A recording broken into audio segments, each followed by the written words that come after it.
Tributes and condolences are pouring in following the death of Zulu King Goodwill Zwelithini. The 72-year-old monarch was a diabetic and was admitted to a Durban hospital in February. Traditional Prime Minister of the AmaZulu monarchy, Prince Mangosuthu Buthelezi, has confirmed that the king passed away from COVID-19 complications. Buthelezi says the king contracted COVID-19 in hospital, and KwaZulu-Natal Premier Sihle Zikalala says the provincial government has written to President Cyril Ramaphosa requesting that King Goodwill Zwelithini be granted a state funeral. Zikalala was briefing the media earlier. As KwaZulu-Natal provincial government, we wish to announce that the provincial government, through the Premier, has requested His Excellency President Cyril Ramaphosa to declare a state funeral for His Majesty the King. As the province, we declare this whole week as a week for mourning, meaning all government and private functions must be suspended.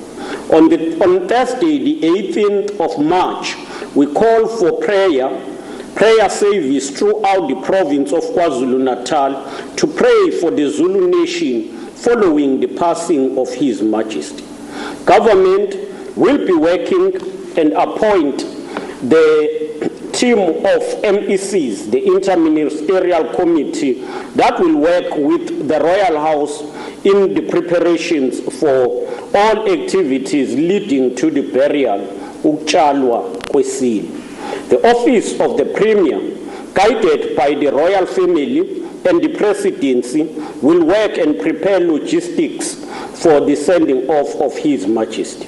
The provincial government will support and ensure adherence to all level 1 regulations and COVID-19 health protocols.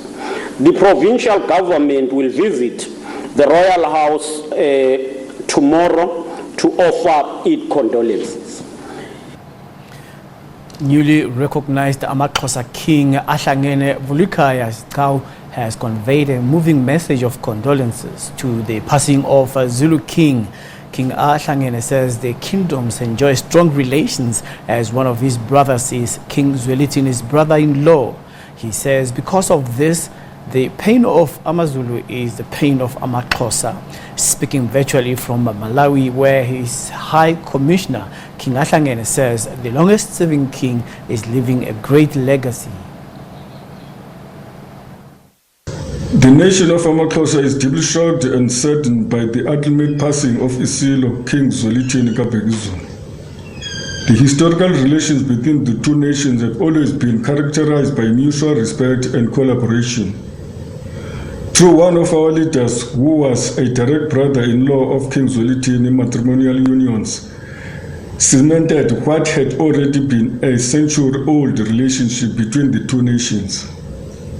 Just as the brave warrior kings of AmaZulu resisted the onslaught of the colonial British forces in KwaZulu, the warrior kings of AmaXhosa did the same in no less than 9 frontier wars against the mighty of the British Empire, with the colonial forces suffering many heavy defeats despite their superior artillery. It is largely due to this shared history that the pain of the nation of AmaZulu is equally the pain of AmaXhosa. King Zwelithini passes on a time when his wisdom and experience as the longest-serving monarch was much needed as we seek to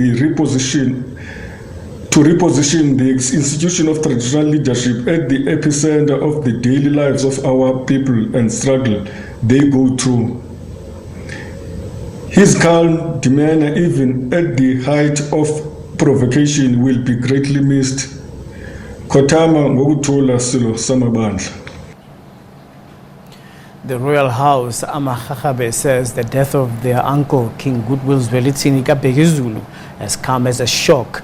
Zwelithini is an older brother of AmaXhosa Queen Noloyiso Sandile, who passed away due to COVID complications last July. King Jonguxolo Vulwandle Sandile ascended to the throne after her passing. Speaking through their family spokesperson, Zulila Benz Ngabashe, the family says his nephew was still drinking from his fountain of wisdom. His Majesty the King, King Vululwandle Sandile, is very devastated because he had a very special relationship with his uncle, looking at him as a role model, especially on the concept of developmental monarch. You will realize that King Goodwill Zwelithini is the longest reigning monarch in Africa and the second reigning monarch in the world. That means he has seen it all. The Bavenda Royal House has described the king's passing as a great loss for unity for the country in particular and Africa in general. It says the king was passionate about unity and diversity. The Bavenda king, Torimpi Puramabrana, has just learned about the passing away of King kaBhekuzulu of the Zulu nation, and is quite saddened by the news of his passing away. He has expressed his condolences to the family of King kaBhekuzulu, to the Zulu nation and the people of South Africa. He does this on his own behalf and on behalf of the traditional leaders in his kingdom and on behalf of the Bavenda nation. He has indicated that there has been a mutual cooperation between him and the king on behalf of his people and on behalf of the kaBhekuzulu acting on behalf of his people. There's been a cordial relationship, and there were plans afoot to get into engagements on issues of mutual interest, more especially when it comes to the issues of preservation of culture and heritage, and including, most importantly, the issues of land. So we had thought that in King kaBhekuzulu we have found a good elder, a friend with whom we were going to look forward to work with in dealing with issues of the African heritage, in dealing with issues of royalty. So with his passing away, we are all at a loss. We also spoke to Inkosi Patekile Holomisa and Professor Zihaukele Ngubane following the king's passing. We were devastated as the institution of traditional leadership, as the people of South Africa, in fact, as a whole, especially those who appreciate our African identity, our cultures, and traditions. He was a symbol of all of that. He was not just the king of the Zulu, he was the king of all the people of South Africa, just as any other king is the king of all tradition, of all people, in terms of our culture. He was, as I say, the embodiment of the institution of traditional leadership, because he didn't doubt himself. He was assertive, and he was proud of who he was, something that inspired a lot of us to be proud of our own, as I say, traditions and values. He was a modern traditional leader. He could mingle with any of the modern political elites, and true to form, he was above them, as culture dictates that no one is above a traditional leader in various ways. He used his position, as has been said by Nkosi Minga earlier on, to develop his people. He was a farmer of note. He was an agriculturalist. He was a fierce defender of the land of the Zulu, land that was bequeathed to him by his ancestors. As you know, that every traditional community that has land, that land was fought for by our ancestors together with their people. So the fact that now we're in a democracy means that we need to be more vigilant as traditional leaders to defend our culture, to defend our languages, to defend our land, most importantly. So he was that kind of a leader. We're confident that when he stood up to speak for his people, he was speaking not only for his people, the Zulu, but for all other people who are in a position similar to that of his own people, the Zulu. So indeed, we have lost a lot. He unfortunately follows a number of other kings in the recent past. One of them being his own sister, the Queen of Makgakgabe, having been preceded by the king of the Xhosa, Uzwelonke, and lately a number of other traditional leaders, King of the Pedi, his cousin, King Mamburu, also died, and that of the Amashangana recently, and many others. We are not sure, because we believe that nothing happens by chance, as to whether there's something that we need to do that is required of us by our ancestors, because we are on the back foot as traditional leaders. We thought that our ancestors and our God would be on our side to ensure that traditional leaders who are as strong as King Zwelithini would remain with us for long until the transition from post-apartheid to a real free South Africa is attained. So much has not been attained by our people, mostly because the institution of traditional leadership has not been granted its full and rightful position in the running of the affairs of the people of South Africa. So much of what is enjoyed by some of those who live in the urban areas is not enjoyed by our people. We have our land lying fallow, and yet the state is there to assist us, ensuring that our lands are made suitable for productive use. And as you know, a number of the people who are destitute in the informal settlements come from our areas. They leave the poverty that is there. Some of them, we as government try to assist them by providing them with housing. And yet we should be concentrating on what they need in their areas, so that if we have tractors, we have irrigation systems, we have fencing material, we are able to make sure that at all times we use our land productively, we produce food for ourselves and also for the market. When the king passes on, the public is not informed of his passing on. The public is told that the king is seriously or critically ill until such time that the vacuum is closed.